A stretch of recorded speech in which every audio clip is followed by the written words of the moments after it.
Hello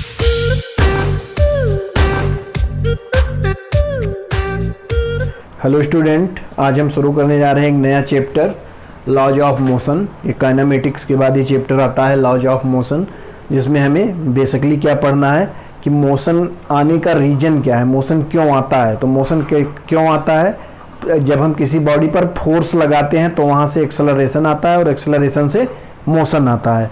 तो सबसे पहले हम इसमें बात करेंगे किसका, फोर्स का। फोर्स, तो फोर्स क्या होता है, फोर्स इज द पुल और push to try to change the position of a body और change the position of a body. मतलब या तो फोर्स क्या करेगा, या तो किसी भी ऑब्जेक्ट का पोजीशन चेंज करेगा या उसको चेंज करने की कोशिश करेगा। ये कंपलसरी नहीं है कि चेंज ही करेगा फोर्स। अगर मान लो कोई ये बॉडी है एक, इस पर एक फोर्स ऐसे लगता है F, यहाँ फ्रैक्शन नहीं है, मास M, तो ये क्या करेगा, इसके पोजीशन को चेंज करेगा। मतलब इसमें एक्सेलरेशन आएगा, एक्सेलरेशन आएगा तो वेलोसिटी आएगी। बट अगर यही फोर्स इस डायरेक्शन में लगा दिया जाए और ये ग्राउंड है तो ये क्या करेगा, चेंज करने की कोशिश करेगा बट चेंज नहीं कर पाएगा। बट फोर्स यहाँ भी लग रहा है अब, ठीक है। तो फोर्स क्या है, पुल और push to try to change the position और एक्चुअल में चेंज द पोजीशन, ठीक है। तो इस टाइप से हम फोर्स को डिफाइन कर सकते हैं। और इसका यूनिट क्या होता है, फोर्स का यूनिट, तो यूनिट देखो इसका हम दो टाइप से लिख सकते हैं, एक MKS और एक MKS एंड CGS। तो MKS क्या होता है, MKS होता है metre, kilogram, second, and CGS क्या होता है, सेंटीमीटर, ग्राम एंड सेकेंड। इधर metre, kilogram, second, centimetre, gram, second, ठीक है। ये सबको क्लियर है। इसी को SI यूनिट भी बोलते हैं। SI यूनिट मतलब स्टैंडर्ड इंटरनेशनल यूनिट या सिस्टम ऑफ इंटरनेशनल यूनिट इसको बोलते हैं। ये पूरे वर्ल्ड के लिए एक स्टैंडर्ड मान लिया गया है, ज़्यादातर हम यही यूज करते हैं MKS। तो MKS में अगर फोर्स का यूनिट लिखेंगे तो क्या होगा, kg metre per second square, kg metre per second square. यही अगर centimetre, gram and second CGS में लिखेंगे तो क्या होगा,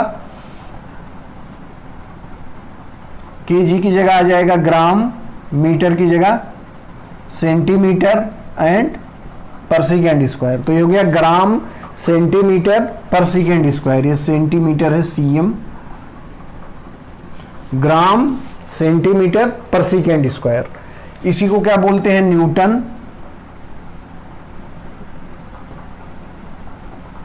न्यूटन, ठीक है। SI यूनिट इसी kg metre per second square को ही बोलते हैं न्यूटन। अब यहां पर और इसको बोलते हैं डायन, ठीक है।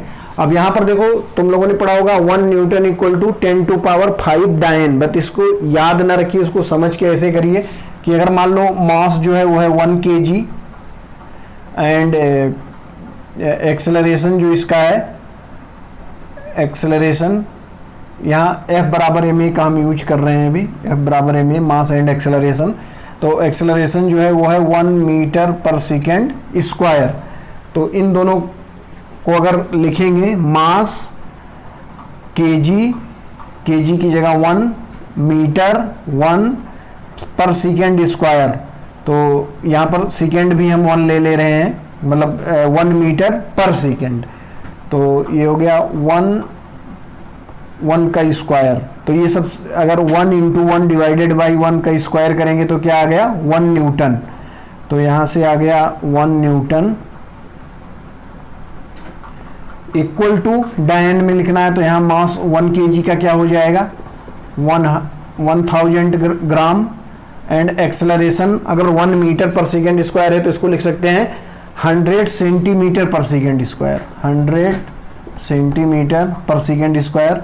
तो इन दोनों का वैल्यू यहाँ पुट करेंगे तो क्या हो जाएगा, 1000 इंटू 100 पर 1 सेकेंड स्क्वायर। तो ये क्या हो गया 3 और +2 तो 10 टू पावर 5 डायन। तो यहाँ पर ऐसे आता है 1 newton equal to 10 to power 5 dyne. ये सबको क्लियर होगा। यहाँ पे हमने रट के नहीं बताया, हमने समझा के बताया है कि 1 newton equal to 10 to power 5 dyne होता कैसे है। ठीक है, तो ये हमारा यूनिट हो गया। अब यहाँ पर देखो हम बात कर रहे हैं फोर्स का। फोर्स, तो अगर कहीं भी हम फोर्स का बात करेंगे तो फोर्स क्या है, वेक्टर क्वांटिटी। तो ये है वेक्टर क्वांटिटी, ठीक है, क्योंकि फोर्स में डायरेक्शन होता है इसलिए ये क्या है वेक्टर क्वांटिटी एंड मैग्नीट्यूड होता है। तो वेक्टर अगर जहां कहीं भी आए, वेक्टर से क्या आ जाएगा हमारे पास, पहले तो डायरेक्शन, सेकेंड मैग्नीट्यूड।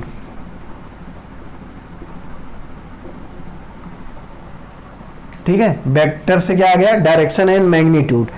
बट यहां पर देखो एक पॉइंट और इंपॉर्टेंट है फोर्स में। फोर्स के लिए वेक्टर से तो 2 पॉइंट आ गए direction and magnitude, but force से एक पॉइंट और इंपॉर्टेंट है जिसको हम बोलते हैं पोजीशन ऑफ एप्लीकेशन। जैसे यहाँ पर मान लो हम एग्जांपल देके बता रहे हैं पोजीशन ऑफ एप्लीकेशन का। मान लो ये हमारे पास एक बुक है, यहाँ पर ये डस्टर रखा हुआ है ऐसे, तो यहाँ पर हम एक फोर्स लगा रहे हैं ऐसे, तो ये क्या कर रहा है मूव कर रहा है। ठीक है, ये ऐसे मूव कर रहा है। बट इसी फोर्स को हम यहाँ ना लगा के थोड़ा सा यहाँ ऊपर लगा दें तो अब ये क्या कर जाएगा रोटेट। तो इसका मतलब पोजीशन क्या कर रहा है, पोजीशन चेंज करने पे कुछ कहानी अलग हो जा रहा है, मतलब पोजीशन मैटर कर रहा है। अगर यहाँ पर फिर से देखिए, अगर ये फोर्स सेम फोर्स हम यहाँ लगा रहे हैं तो ये क्या कर रहा है मूव कर रहा है, बट यही सेम फोर्स हम कहाँ लगा दें ऊपर लगा दें तो ये रोटेट कर रहा है। तो ये पोजीशन ऑफ एप्लीकेशन हम रोटेशन में पढ़ेंगे, बट अभी हम यहाँ पर इसको लिख ले रहे हैं। थर्ड पॉइंट इसका इंपॉर्टेंट क्या होगा, पॉइंट ऑफ एप्लीकेशन, मतलब जिस पॉइंट पे हम फोर्स लगा रहे हैं अप्लाई कर रहे हैं वहाँ पर पोजीशन भी हमारा मैटर करेगा। क्योंकि अभी हमने दिखाया कि नीचे फोर्स लगाने पर सेम फोर्स वो मूव कर रहा था, बट वही फोर्स को अगर हम उसका पोजीशन ऊपर कर दें तो वो रोटेट करने लग रहा है। तो ये पोजीशन ऑफ एप्लीकेशन हमारा किस में आएगा, रोटेशन में। बट अभी हम लोगों को ये डायरेक्शन एंड मैग्नीट्यूड पढ़ना है, मतलब जो हमारा फोर्स है वेक्टर क्वांटिटी है और उसमें हमें क्या पढ़ना है डायरेक्शन एंड मैग्नीट्यूड।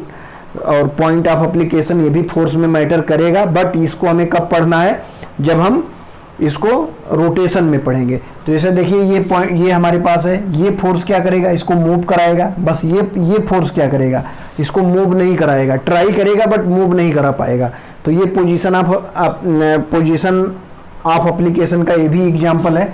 अगर मान लो यही फोर्स हम यहाँ इस पर लगा दें F, तो ये हो सकता है इसको रोटेट भी कर दे। ठीक है, तो ये हो सकता है इसको रोटेट भी कर दे। बट अगर ऐसा हमारे पास कोई ऐसा बॉडी होता, ये ऐसे रखा हुआ है फ्रिक्शनलेस सरफेस पर, तो यहाँ यह फोर्स लगाएंगे तो ये मूव करेगा, इधर यह फोर्स लगाएंगे तो ये मूव नहीं कर पाएगा, बट इधर यह फोर्स लगाएंगे तो ये रोटेट करेगा इसको। तो यहाँ पर पोजीशन इसका मैटर कर रहा है, इसलिए इसमें हमें 3 पॉइंट पर फोकस करना है, direction, magnitude and point of application. But ये पॉइंट ऑफ एप्लीकेशन हमारा रोटेशन में आएगा। यहाँ पर हम लोगों ने इसका यूनिट देखा। अब हम देखेंगे टाइप ऑफ फोर्स। तो नेक्स्ट में हम देखेंगे टाइप ऑफ फोर्स। यहाँ पर देखिए हम देख लेते हैं कुछ टाइप ऑफ फोर्स। तो ये हो गया टाइप ऑफ फोर्स। फोर्स को कितने टाइप में डिवाइड किया गया है, वैसे तो बहुत से टाइप हैं बट हम मेन टाइप लिख रहे हैं यहाँ पर। Type of force, nuclear force, second लिख रहे हैं हम इलेक्ट्रोमैग्नेटिक फोर्स, उसके बाद लिख रहे हैं हम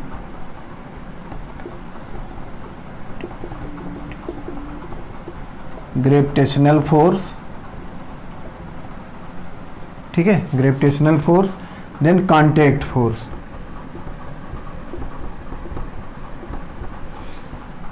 nuclear force, electromagnetic force, gravitational force and contact force.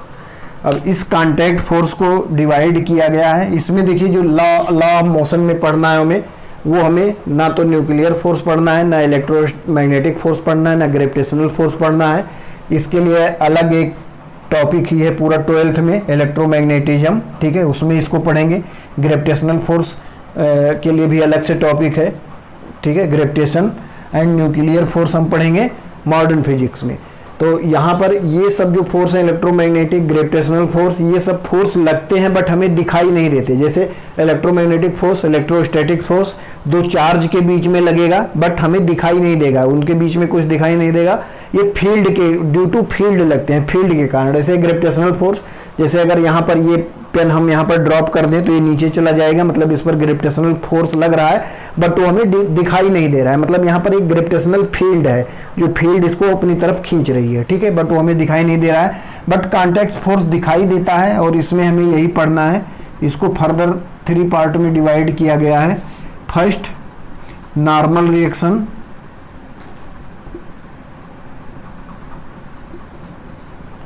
Second, tension and third, fraction.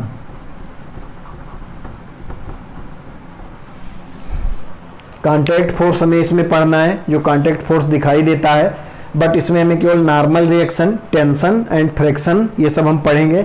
अभी पहले हम पढ़ेंगे normal reaction and tension, fraction 1-2 lecture बाद में आएगा।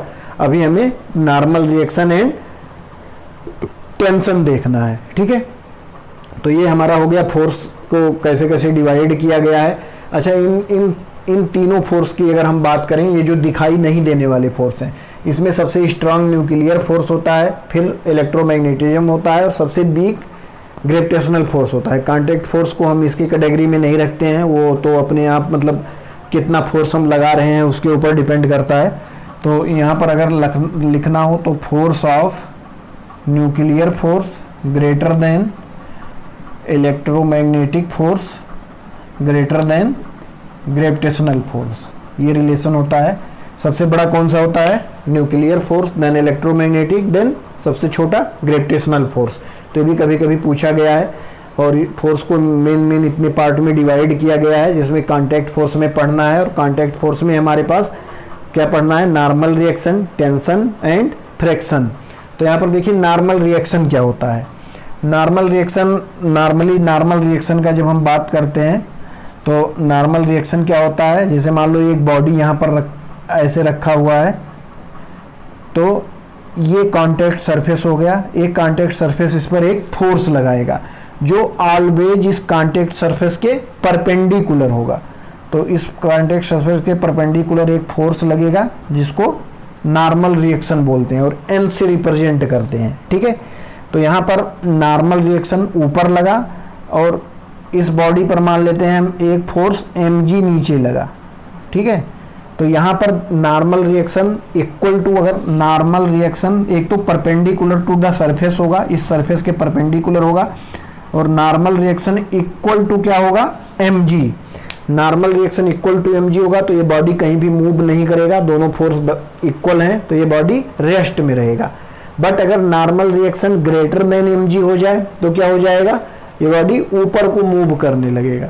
अगर नॉर्मल रिएक्शन क्या हो जाए? ग्रेटर देन mg, तो ये बॉडी किधर जाने लगेगा? ऊपर जाने लगेगा और उसमें एक्सेलरेशन आ जाएगा। वो सब अभी हम बाद में देखेंगे। तो ये हमारा नॉर्मल, ये मास m था, तो ये नॉर्मल रिएक्शन है। एक नॉर्मल रिएक्शन यहाँ पर देखिए, मान लीजिए ऐसे दो बॉडी रखी हुई हैं, ये एक बॉडी यहाँ पे और रख लेते हैं, ये m1 m2 m3। तो अगर नॉर्मल रिएक्शन यहाँ पर देखें तो कितने टाइप के इस पर नॉर्मल रिएक्शन लग रहे हैं इस वाले बॉडी पर। इससे पहले एक एग्जांपल और यहाँ देख लो। ये मान लो बॉडी ए है, ये बी है, ये बॉडी ए। तो यहाँ पर जो नॉर्मल रिएक्शन लगेगा इसको हम बोलेंगे n of A due to b. और इस बी बॉडी पे जो नॉर्मल रिएक्शन लगेगा इसको क्या बोलेंगे, N of B due to A, मतलब normal reaction of A due to B, and B पर जो लगेगा उसको बोलेंगे normal reaction of B due to A. अगर ये बॉडी मूव नहीं कर रही है, मतलब इक्को इस पर फोर्स जो लग रहा है दोनों, तो हम क्या मानेंगे, अगर ये बॉडी मूव नहीं कर रही तो इसको हम क्या मानेंगे कि जो इस पर फोर्स लग रहा है वो अपोजिट एंड इक्वल लग रहा है। तो यहाँ पर ऐसे लिख सकते हैं N A B equal to minus of N B A, मतलब फोर्स जो लग रहा है वो इक्वल लग रहा है, इसलिए ये मूव नहीं कर रहा है। अब यहाँ पर देखिए नॉर्मल रिएक्शन क्या लगेगा, इस वाली बॉडी पर कितने टाइप के फोर्स लगेंगे, M1 पर। तो M1 का ये हम अलग से बना लेते हैं, इस पर एक फोर्स तो ऊपर लगेगा, एन ऑफ ग्राउंड इसको लिख लेते हैं, मतलब जो नॉर्मल रिएक्शन ग्राउंड से लगा। एक यहाँ पर mg लगेगा, और अगर ये बॉडी भी इस पर कुछ नॉर्मल रिएक्शन लगा रहा है तो एक इधर लगेगा जिसको आप n ऑफ m2 बोल रहे हैं, और एक ये m3 जो m3 इस पर रखा हुआ है, तो ये भी एक क्या लगाएगा, यहाँ भी एक नॉर्मल रिएक्शन लगेगा इस पर m3 से, तो इसको हम क्या बोल दे रहे हैं, n m3, ठीक है। तो ऐसे ही मतलब नॉर्मल रिएक्शन को आप लिख सकते हो जो कि हमारा कांटेक्ट फोर्स है, तो ये नोट करिए।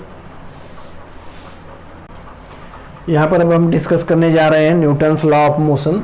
तो यहाँ पर देखिए न्यूटन्स फर्स्ट लॉ, जिसको लॉ ऑफ इनर्शिया भी बोलते हैं। न्यूटन्स फर्स्ट लॉ को लॉ ऑफ इनर्शिया क्यों बोलते हैं, क्योंकि वो जिस स्टेट में है उसी स्टेट में रहने की कोशिश करता है। तो यहाँ पर देखिए every body continues in its state of rest और in uniform motion in a straight line unless act on by an external force.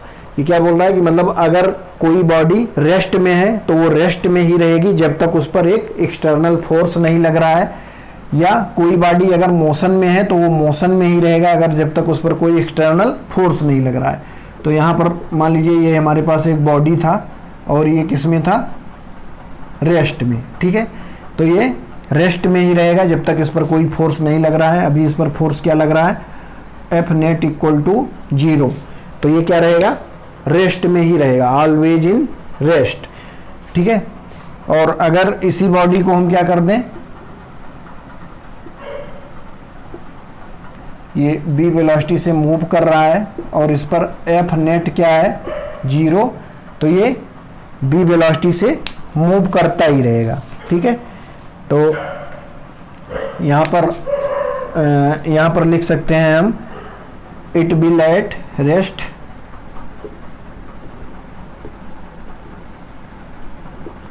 It will at rest, और यहाँ पर it will move with constant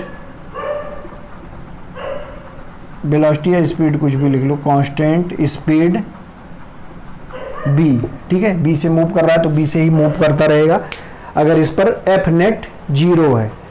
और यहाँ पर क्या है, अगर ये रेस्ट में है तो ये रेस्ट में ही रहेगा जब तक इस पर एफ नेट 0 है। मतलब फर्स्ट लॉ क्या है कि अगर किसी बॉडी पर टोटल फोर्स 0 है, एफ नेट 0 है, तो वो अगर रेस्ट में है तो रेस्ट में ही रहेगा, अगर मूव कर रहा है तो वो मूव करता रहेगा। न्यूटन ने ये जो लॉ है ये 1687 में एक उन्होंने बुक पब्लिश किया था। बुक का नाम था प्रिंसिपिया। प्रिंसिपिया में उन्होंने ये अपने तीनों लॉ पब्लिश किए थे जो उन्होंने 1687 में पब्लिश किया था। तो न्यूटन ने और भी कई टॉपिक में अपने लॉ पब्लिश किए हैं। उनके सारे लॉ जो हैं वो काफ़ी इम्पोर्टेंट हैं।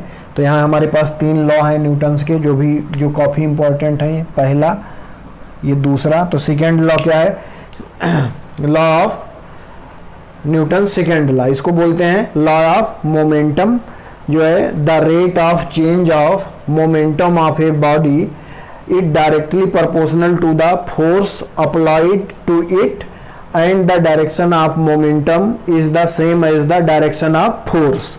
तो ये लॉ क्या बोल रहा है, F is directly proportional to rate of change of dp upon dt, ठीक है, dt अपॉन dt।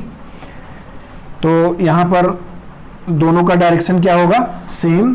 तो इसको ऐसे लिख सकते हैं F इक्वल टू के डी अपॉन डी टी, और P को क्या लिख सकते हैं, P क्या होता है मोमेंटम mb, जहाँ पर m क्या है मास, b क्या है वेलोसिटी। तो यहाँ पर P की जगह पर क्या लिख सकते हैं mb, m यहाँ पर हम मान रहे हैं कांस्टेंट है, तो यहाँ पर क्या हो जाएगा के m dv upon dt, dv upon dt क्या है a, तो ये हो गया के एम ए। बट अगर यहाँ पर हम मान लें F equal to 1 newton and k को के यहाँ पुट कर दें, m equal to 1 kg, a equal to 1 metre per second square, तो यहाँ से क्या k क्या आ जाता है 1। तो अगर k यहाँ से 1 आ गया तो यहाँ से F क्या आ जाएगा, F equal to dp upon dt, मतलब rate of change of momentum and direction of momentum and force is same, मतलब मोमेंटम का डायरेक्शन उधर ही होगा जिधर फोर्स का डायरेक्शन होगा। तो ये हमारा फर्स्ट लॉ है। फर्स्ट लॉ में क्या था, अगर कोई ऑब्जेक्ट क्या है, अगर किसी ऑब्जेक्ट पर नेट फोर्स 0 है तो अगर रेस्ट में है तो रेस्ट में ही रहेगा, अगर किसी ऑब्जेक्ट पर नेट फोर्स 0 है तो अगर वो मोशन में है तो मोशन में ही रहेगा। ये था हमारा first law. And second law, rate of change of momentum of a body is directly proportional to F, या F equal to dp upon dt। यहाँ से हमने k इक्वल टू 1 कर, मतलब k इक्वल टू 1 प्रूफ कर दिया है, तो F equal to dp upon dt। अभी हम इस पर और बात करेंगे, पहले इतना नोट कर लीजिए। तो यहाँ पर अभी हम सेकेंड लॉ की बात कर रहे थे। सेकेंड लॉ क्या था, F proportional to dp upon dt, जहाँ पर हमने इसको कैसे लिखा था, F equal to k dp upon dt। यहाँ पर P क्या है, P मोमेंटम, जिसको mb बोलते हैं, मास इनटू वेलोसिटी। तो यहाँ पर हमने लिख दिया था k d upon d t, m v, m को हमने कांस्टेंट माना था, तो ये हो गया k m d v upon d t. D v upon d t क्या होता है ए, तो एफ इक्वल टू आ गया के एम ए, यहाँ हमने पुट कर दिया था F equal to 1 newton and m 1 kg 1 metre per second. तो के का वैल्यू क्या आ गया 1, के इक्वल टू 1, तो यहाँ से आ गया F equal to m a. ये इसी को हम सेकेंड लॉ बोलते हैं, बट एक्चुअल में सेकेंड लॉ क्या है, F equal to d p upon d t. यहाँ से ऐसे भी लिख सकते हैं इसको, अगर के इक्वल टू 1 हो गया तो d p upon d T, ठीक है। अब यहाँ पर देखो, हम जो भी अभी हम बात करने जा रहे हैं मोशन का, उसमें हमारा जो स्पीड या वेलोसिटी रहने वाला है वो बहुत कम रहने वाला है। तो जब स्पीड या वेलोसिटी कम रहता है तो मास क्या होता है, मास में कोई चेंज नहीं होता है। वेरिएबल मास क्या होता है, m not upon 1 minus v square upon c square. तो यहाँ पर क्या होता है, ये क्या है, ये है रेस्ट मास,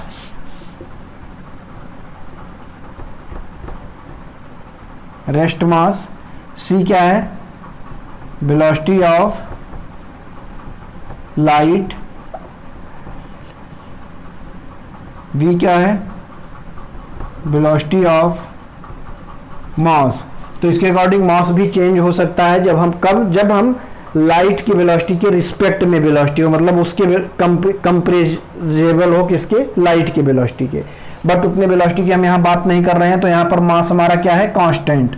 तो यहाँ पर देखो, इसको हम कैसे लिख सकते हैं, इस इक्वेशन को, F equal to d p को क्या लिख सकते हैं, m v upon d t. अब इसको डिफ्रेंशिएट करिए, तो d m upon d t into v plus first का डिफरेंशिएशन, अब इसका डिफरेंशिएशन करेंगे, इसको छोड़ देंगे तो m d v upon d t.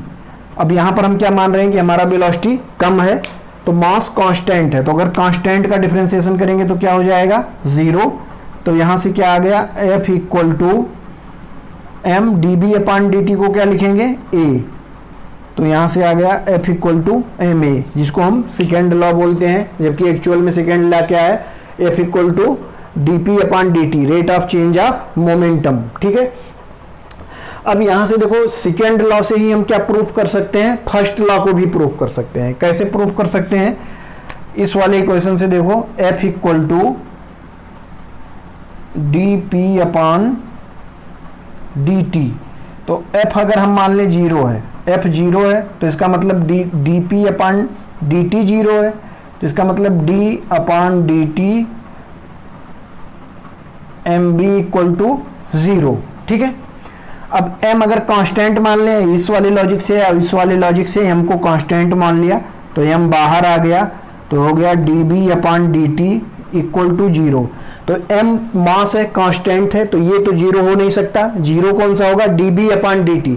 But d v upon d t 0 कब होगा, जब b या तो कांस्टेंट हो या 0 हो। तो यहां से b क्या आ गया, b इक्वल टू कांस्टेंट और 0। तो यहां से D v upon d t 0 कब होगा, m 0 हो नहीं सकता, m इज नॉट 0। ये मास है और मास 0 होता नहीं है और इसको हमने वेरिएबल मास माना नहीं है, ये कांस्टेंट है। तो D v upon d t को ही क्या करना पड़ेगा 0। तो D v upon d T कब 0 होगा, अगर b कांस्टेंट हो तो 0 हो जाएगा और b 0 हो तो 0 हो जाएगा। तो हमने फर्स्ट लॉ में क्या माना था कि अगर हमारा फोर्स क्या हो, फोर्स 0 हो, तो अगर वो रेस्ट में है तो रेस्ट में ही रहेगा, कांस्टेंट वेलोसिटी से चल रहा है तो कांस्टेंट वेलोसिटी से चलता रहेगा।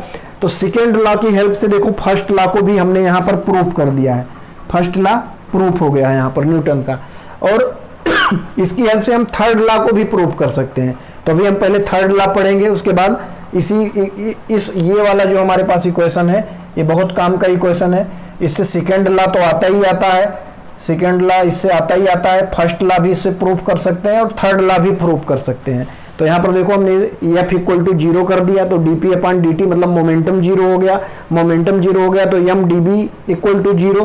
तो यहाँ पर m 0 हो नहीं सकता क्योंकि m हमने वेरिएबल लिया नहीं है, ना तो ये कांस्टेंट है और वेरिएबल मास नहीं है, तो m 0 नहीं हो सकता। तो 0 क्या होगा, d v upon d t. तो D v upon d T कब 0 हो सकता है, जब या तो ये b जो है कांस्टेंट हो तो उसका डेरिवेटिव लेंगे तो 0 हो जाएगा, D v upon d t मतलब उसके रिस्पेक्ट में डिफरेंशिएशन करेंगे तो 0 हो जाएगा, अगर और ये अगर 0 है तो 0 होगा, दो कंडीशन में 0 होगा।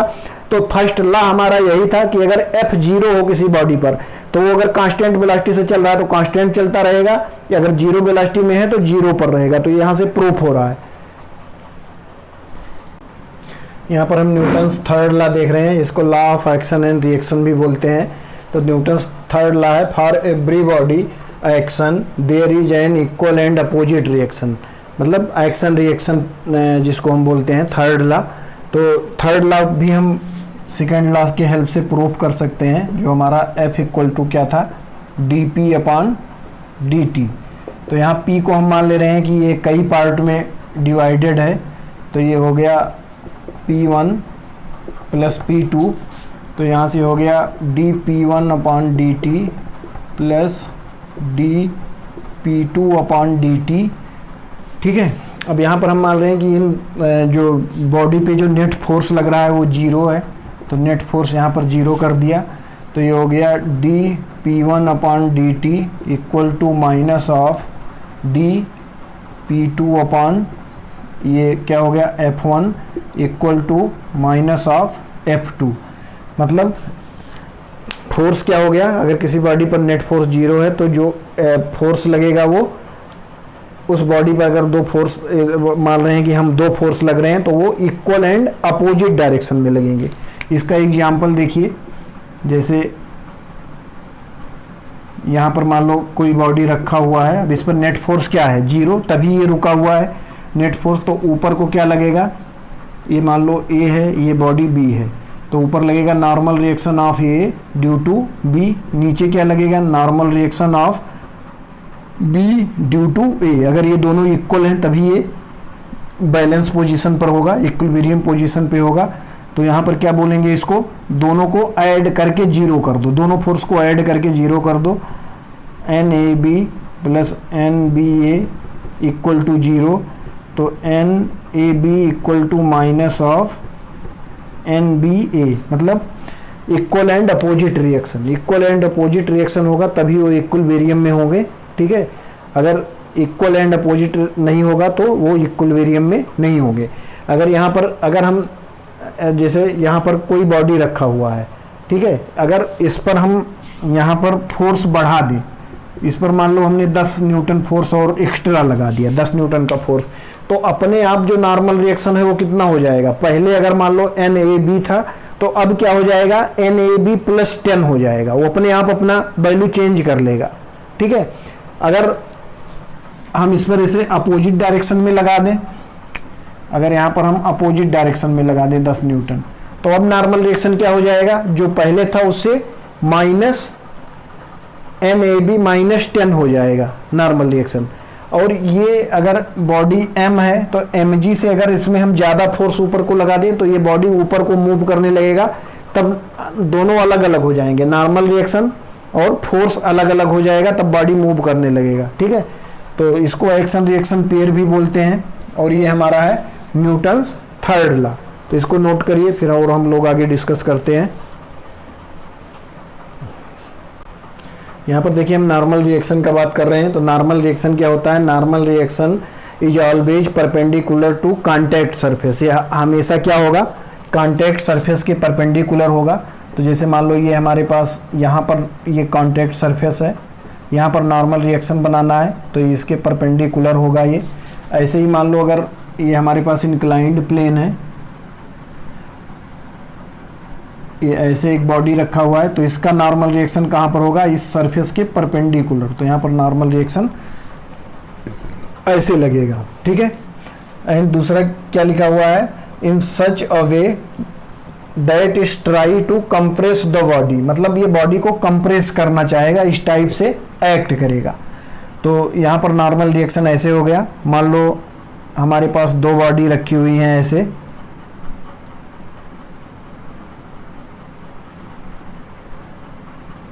तो यहाँ पर अगर नॉर्मल रिएक्शन बनाना हो तो फर्स्ट वाली बॉडी पर जो नॉर्मल रिएक्शन लगेगा वो यहाँ पर लगेगा ऐसे, उसी के इक्वल एक नॉर्मल रिएक्शन यहाँ पर लगेगा, और इस वाली बॉडी पर एक नॉर्मल रिएक्शन लगेगा, इसको n ऑफ 1, ये बॉडी 1, ये 2, तो ये 2 बोल दें। तो उसी के अपोजिट इस पर एक नॉर्मल रिएक्शन लगेगा जिसको हम माइनस ऑफ n2 बोल सकते हैं, और ये n1, और उसी के n1 के अपोजिट क्या लगेगा, एक इस पर यहाँ पर नॉर्मल रिएक्शन लगेगा माइनस ऑफ n1। तो नॉर्मल रिएक्शन क्या होगा, हमेशा बॉडी के परपेंडिकुलर लगेगा और in such a way that is try to compress the body, ठीक है। अगर मान लो हमारे पास दो बॉडी ऐसे रखी हुई हैं, तो यहाँ पर तो एक तो नॉर्मल रिएक्शन यहाँ पर आ गया n1, एक नॉर्मल रिएक्शन अगर इस बॉडी पर देखेंगे, इस बॉडी पर, तो इस डायरेक्शन में लगेगा n2, अगर इस बॉडी पर देखेंगे तो उसी के इक्वल इस डायरेक्शन में लगेगा, जिसको हम माइनस n2 भी बोल सकते हैं, माइनस n2, मतलब इक्वल एंड अपोजिट। मैग्नीट्यूड क्या होगा, इक्वल होगा, एंड डायरेक्शन क्या होगा, अपोजिट होगा। तो इस टाइप से हमारे पास, इस टाइप से हम इसको समझ सकते हैं नॉर्मल रिएक्शन को। नॉर्मल रिएक्शन के बाद हम लोग देखेंगे टेंशन। यहाँ पर देखिए हम टेंशन के बारे में बात कर रहे हैं, जिसको T से डिनोट करते हैं, और ये स्ट्रिंग में अप्लाई होता है, मतलब थ्रेड धागा। और इसको जो थ्रेड धागा होगा हमारा, उसको होना कैसे चाहिए, इनएक्सटेंसिबल एंड मॉसलेस, ठीक है। और यहाँ पर दूसरा कंडीशन क्या दिया हुआ है, tension direction is always along the string, ये हमेशा अलोंग द स्ट्रिंग होगा, कभी भी परपेंडिकुलर नहीं होगा। And in such a way to reduce the string length. तो यहाँ पर देखिए, जैसे मान लो यहाँ पर कोई एक बॉडी एक स्ट्रिंग से हैंग किया गया है, ये हमारे पास एक थ्रेड है जो क्या है, इनएक्सटेंसिबल है, मतलब उसमें खिंचाव नहीं हो सकता है, और मासलेस है, ये कंपलसरी होना चाहिए ये 2 पॉइंट, ठीक है। तो ये मास m है, तो यहाँ पर जो टेंशन होगा, इस टेंशन का डायरेक्शन मानते हैं ऐसे होगा, इसको t से डिनोट करते हैं, ये ऐसे होगा। मतलब दूसरा पॉइंट देखिए, tension direction is always along the string, तो हमेशा स्ट्रिंग के अलोंग है, कभी भी परपेंडिकुलर नहीं होगा। In such way is reduce to string length, मतलब ये क्या कर रहा है, रिड्यूस करना चाह रहा है, इस टाइप से इसका डायरेक्शन को शो करते हैं। जैसे मान लो यहाँ पर हमारे पास 2 ब्लॉक है, ऐसे 2 ब्लॉक है, यहाँ फोर्स F लगाया गया है, M1 M2। तो यहाँ पर अगर टेंशन का डायरेक्शन देखेंगे तो यहाँ टेंशन T ऐसे लिखेंगे, यहाँ टेंशन T ऐसे लिखेंगे। दोनों जगह पे टेंशन सेम है क्योंकि मासलेस इसको हम मान रहे हैं, ठीक है। अगर इसमें स्ट्रिंग में अगर हम मास भी कंसीडर कर लें अलोंग टू लेंथ, मतलब पर कि इतने लेंथ का इतना मास हो जाएगा, इतने लेंथ का इतना मास हो जाएगा, तो वहाँ पर टेंशन अलग अलग हो जाएगा, यहाँ पर अलग, यहाँ पर अलग। टेंशन सेम कब होगा, जब स्ट्रिंग मासलेस होगा, ठीक है। तो इस टाइप से हम लोग टेंशन लगाते हैं। जैसे यहाँ पर देखो, अगर मान लो कोई हमारे पास ऐसा बॉडी है,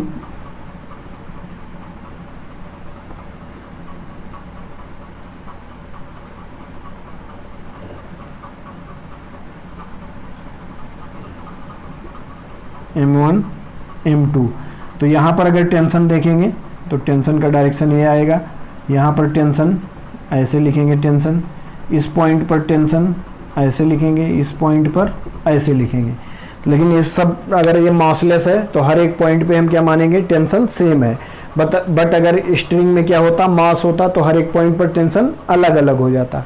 तो ये हमारा था छोटा, ये हम अगर क्वेश्चन करेंगे उसमें आपको ज़्यादा समझ में आएगा, तो इसलिए हम यहाँ ज़्यादा टाइम नहीं ले रहे हैं। अभी क्वेश्चन करने लगेंगे हम लोग, तो वहाँ पर आपको ज़्यादा अच्छे से समझ में आएगा। यहाँ पर देखिए फ्री बॉडी डायग्राम, इसको FBD भी बोलते हैं, FBD। ये फ्री बॉडी डायग्राम आपको जब हम क्वेश्चन कराएंगे तो उसमें धीरे धीरे समझ में ज़्यादा आ जाएगा। यहाँ पर हम इसका 1-2 एग्जाम्पल लेके बता दे रहे हैं फ्री बॉडी डायग्राम होता क्या है। फ्री बॉडी डायग्राम होता है कि कोई भी बॉडी हो उस पर सारे फोर्स अलग अलग दिखा दो। जैसे यहाँ पर मान लो ये हमारे पास एक बॉडी था, तो इस बॉडी पर फोर्स क्या लग रहा है, एक तो ऊपर नॉर्मल रिएक्शन लग रहा है, यहाँ पर ऊपर नॉर्मल रिएक्शन लग रहा है, नीचे mg लग रहा है। तो ये इस बॉडी का क्या हो गया, फ्री बॉडी डायग्राम। मतलब फ्री बॉडी डायग्राम पर हम सारे फोर्स दिखा देते हैं, उसी को हम क्या बोलते हैं, फ्री बॉडी डायग्राम। जैसे मान लो हमारे पास ये 3 बॉडी ऐसे थे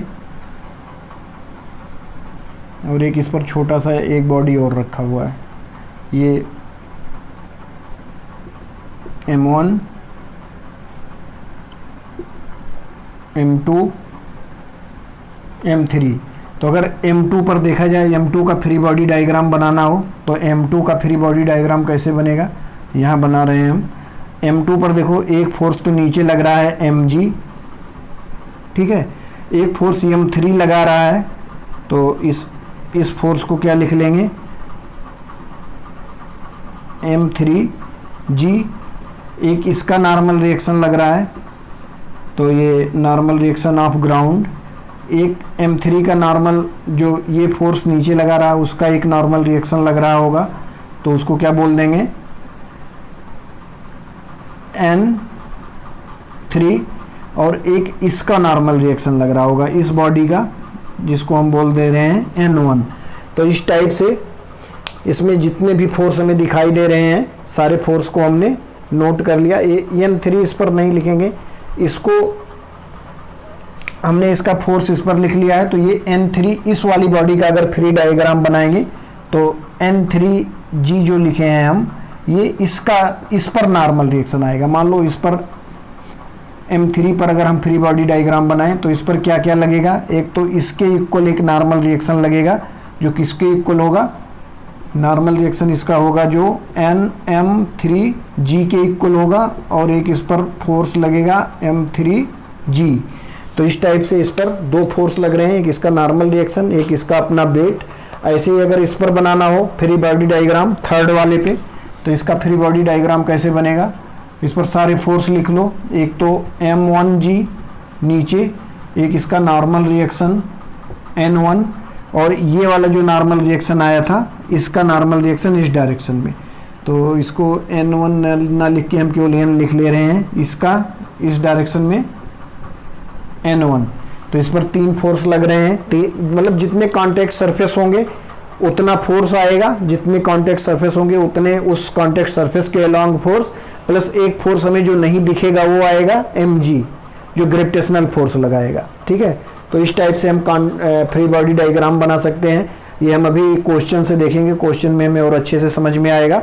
हम ज़्यादा फ्री बॉडी डायग्राम भी बनाने के चक्कर में नहीं पड़ते हैं। अगर छोटे छोटे क्वेश्चन है तो उसमें फ्री बॉडी डायग्राम जितनी देर में बनाओगे उतनी देर में क्वेश्चन हो जाएंगे।